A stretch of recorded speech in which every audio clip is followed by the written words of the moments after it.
Tout l'été sur 01net TV, on jette un coup d'œil dans le rétroviseur. On s'intéresse aux 10 produits high-tech qui ont marqué notre existence de geek. Bon, Jérôme, prépare ton joystick, là, on va rentrer dans le dur.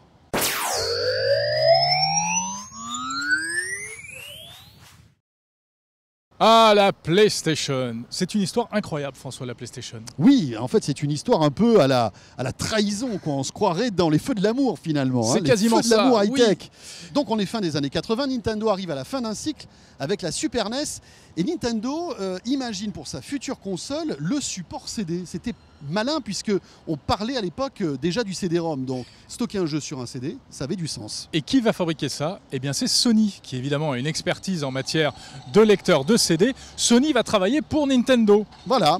1989, donc tout est presque signé. Et là, patatras, coup de théâtre, juste avant l'annonce de ce partenariat au CES de Las Vegas. Voilà, en 1989, eh bien, le PDG de Nintendo découvre le loup. En fait, Sony, en signant en fait, le brevet du CD, s'accapare toutes les royalties des droits des jeux. C'est pas possible pour Nintendo. Donc Nintendo, le patron est fou de rage, ils arrêtent tout. Sony repart dans son coin. Et voilà. Mais Sony, du coup, eh bien, a acquis une certaine expertise en la matière et ils se disent, eh bien, on va développer nous-mêmes une console.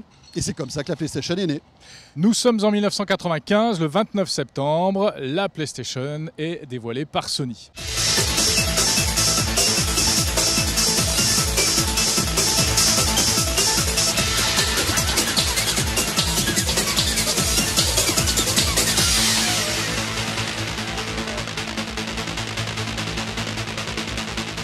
Voilà, donc avec des jeux stockés sur des CD, on a des vidéos, on a des graphismes qui sont beaucoup plus beaux. Et puis évidemment, le CD signe la mort des cartouches.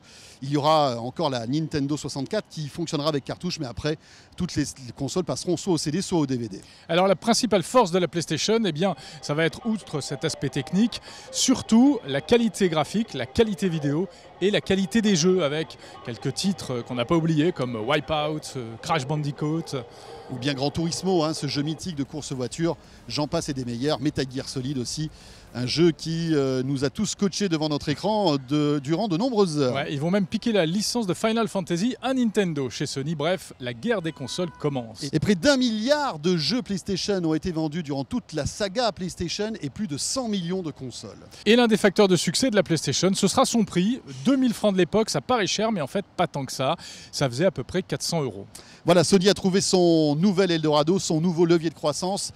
2000 sortira la PlayStation 2 qui se vendra à 160 millions d'exemplaires. 2007, la PlayStation 3, 82 millions d'exemplaires. Et puis la PlayStation 4 qui sort donc fin 2013 hein, pour les fêtes de fin d'année et qui s'est déjà écoulée à plus de 8 millions d'exemplaires. Sans oublier au passage la PSP, la petite console portable de Sony, l'ambition étant de mettre le confort de la PlayStation dans une console portable. Voilà, la PSP qui n'a pas eu le succès de la Nintendo DS ou de la Game Boy, hein, bien sûr.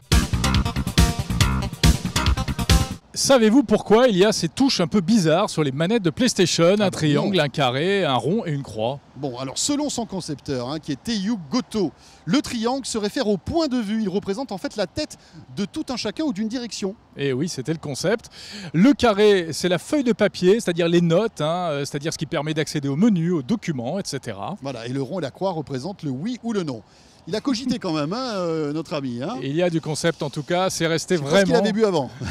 C'est resté dans l'histoire du design, hein, ces 4 touches. Voilà ce qu'on pouvait dire concernant la saga PlayStation sur 01net TV. Tout l'été, on vous fait découvrir et redécouvrir les objets qui ont marqué les nouvelles technologies depuis ces 30 dernières années. Allez, on va se baigner là, parce qu'il fait chaud. Il fait chaud, hein. On va plonger sur le périphérique.